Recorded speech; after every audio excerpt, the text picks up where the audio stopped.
Hello and welcome back to Swapnil's Analysis. I'm Swapnil. Today we are going to discuss a very beautiful sonnet by Sir Philip Sidney, Loving in Truth.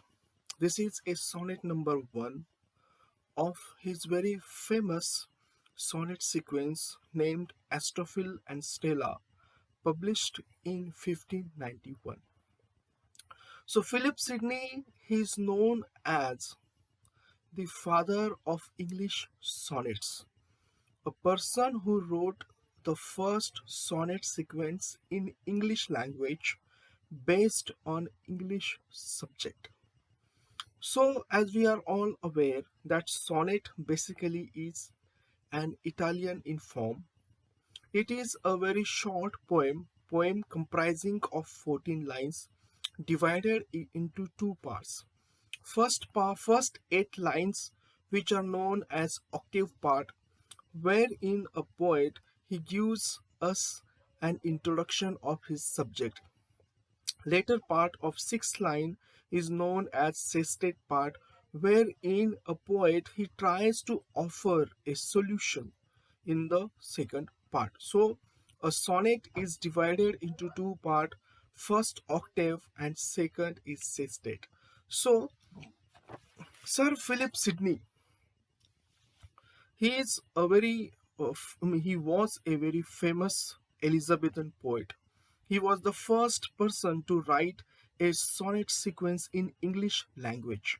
And during the Elizabethan period or the 16th century, sonnet was a very famous popular form of poetry. Therefore, we find that even William Shakespeare he has also written sonnet sequences. Okay, so Sir Philip Sidney, a very famous sonneteer. Another Edmund Spenser, he is also very famous sonneteer, and Shakespeare is no doubt his sonnets are. We are all aware of it. We all have studied Shakespeare's sonnet. So sonnet, a form kind of made popular for the love subject, but there are other sonnets also.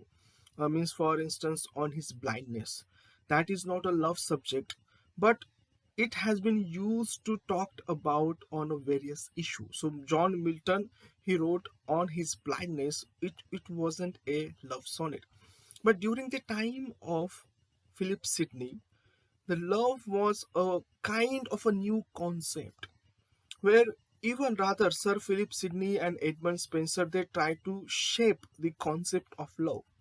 And for them, the love concept which they gave importance to was the courtly love, where a person or a beloved he would try to uh, court or he will try to woo his beloved by writing songs, by doing something so that he can win her heart. That was the main intent.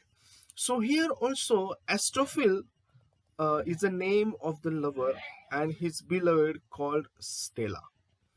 So what Astophil here, the sonnet sequence comprises of 108 sonnets and 11 songs. So Astophil here, he has seen somewhere Stella and he had fallen in love with the Stella. And that was a purely one-sided love. Stella had no idea that there exists a person like Astrophil, and he was very madly in love with her.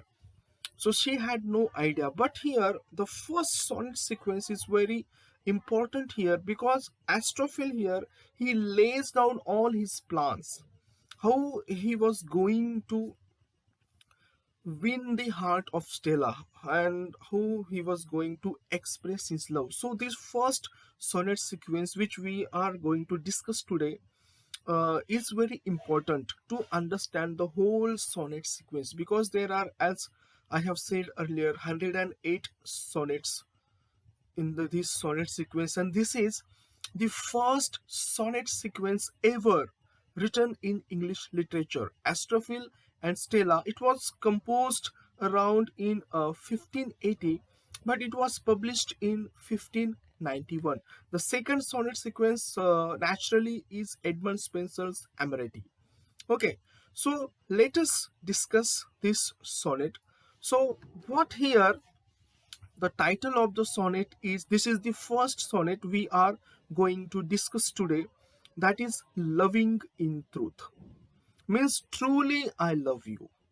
Loving in truth means truly I love you, means Stella. And the speaker of the sonnet is Astrophil, and Stella is his beloved. So Astophil is addressing this sonnet to the Stella, and also laying down the plan that how he was planning to win her heart, and likewise how he was going to express his love, how he was going to convey his love to Stella. Okay, so let us begin.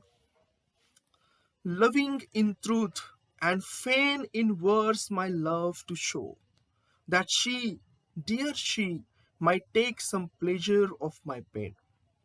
So what here he is saying, that I truly love her. Therefore he's saying, or commences the sonnet thus: loving in truth means truly I love her, and fain in verse my love to show, and I will try to convey or show my love to Stella in verse means in poetry, in poetic lines. That the first line he is explaining to us, that she, dear she, might take some pleasure of my pain, because writing poetry is a very hard work. So therefore what he says from the first line, he is laying down the plan. Okay, I love Stella, I'm going to express my love, I'm going to convey my love to Stella in a poetic form. Why? Because there is also a reason. Because if Stella, if she would read my poems, she would understand the hard work I have undergone to write those lines. So indirectly, he wanted to win her heart. Likewise, he wanted to give her pleasure. Pleasure means what he says, she might take some pleasure of my pain. Means here, he has understood that Stella or any woman, she would love to know that a person loves her so deeply, and he's doing a very very hard effort.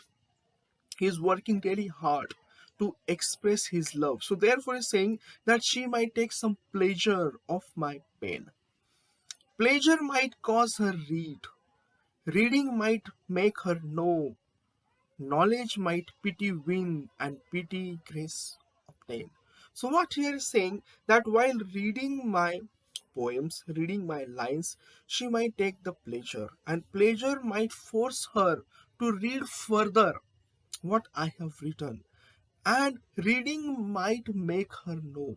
As she would go on reading my poetry, my lines, then she might come to know that there is a person who loves her so badly. And therefore he says, knowledge might pity win. He wants to win her sympathy.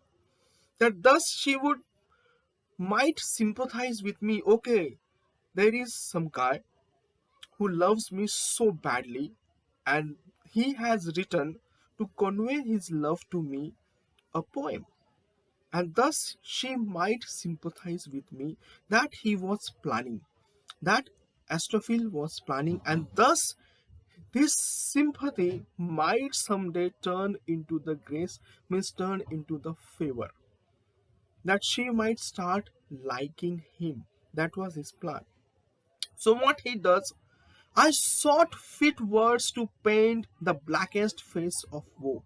So thus he was in search to find beautiful lines to express his love, to express his sadness. Studying inventions, find her wits to entertain. So what happened? Inventions here means the poetry written by other poets to express their love. So he started reading other poems based how they have expressed their love, how they have tried to convey their feelings. So he started reading. He did his research in today's term.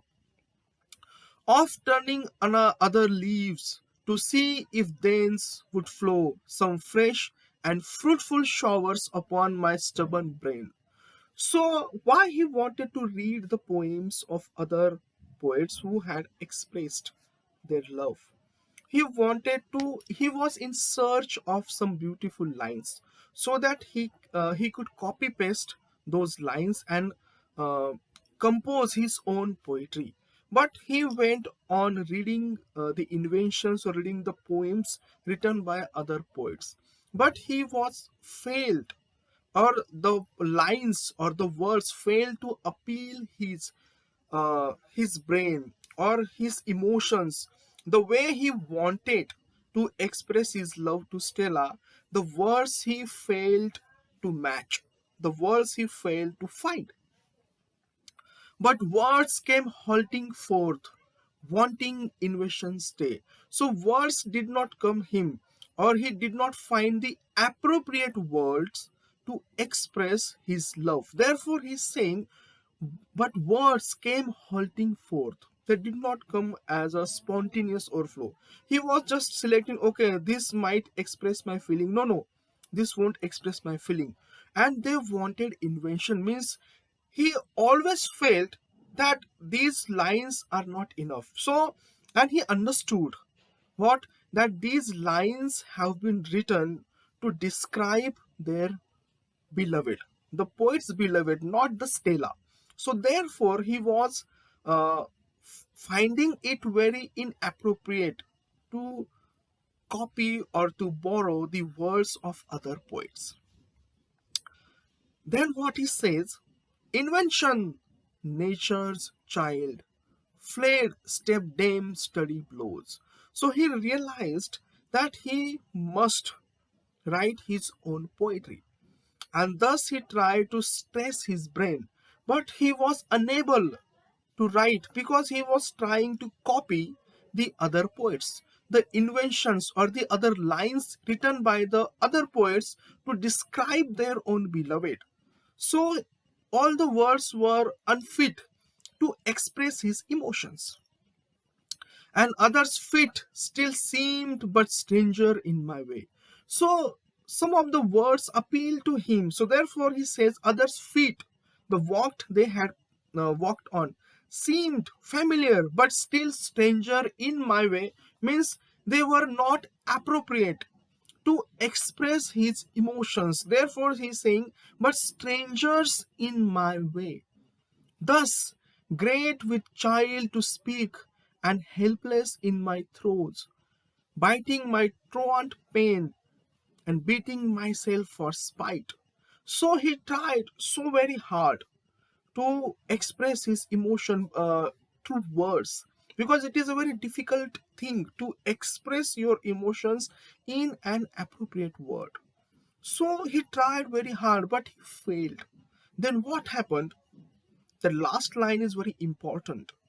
Fool, said my muse to me, look in thy heart and write. Because he did not know, because what, from the beginning, his intent was to copy the lines of other poets. But he failed to look inside his heart. So what he says, that my muse means the goddess of poetry. She advised me, what? Fool, you are a stupid person. Look in thy heart and write. Try to understand your feelings, try to understand your emotions, and then write, and then express your love. So, if you want to understand the whole sonnet sequence, there are so other beautiful sonnets which we might discuss later on, but this first sonnet sequence is a kind of an introduction or a forward, like we or a preface like we read in a novel. So in the same way, or an introduction, so this first sonnet serves an introduction of the whole sonnet sequence, wherein Astrophil he gives us a total plan that how he was going to express his love, and how it was a muse who guided him, that Astrophil he must look inside his heart and then write. So a very beautiful sonnet sequence. I have just introduced one so that you can read other sonnets, and if possible, we'll try to read the discuss the other beautiful sonnets as well. So, what do you think about this analysis? Likewise, explanation of my living in truth. Do let me know in the comment section, and thank you for watching.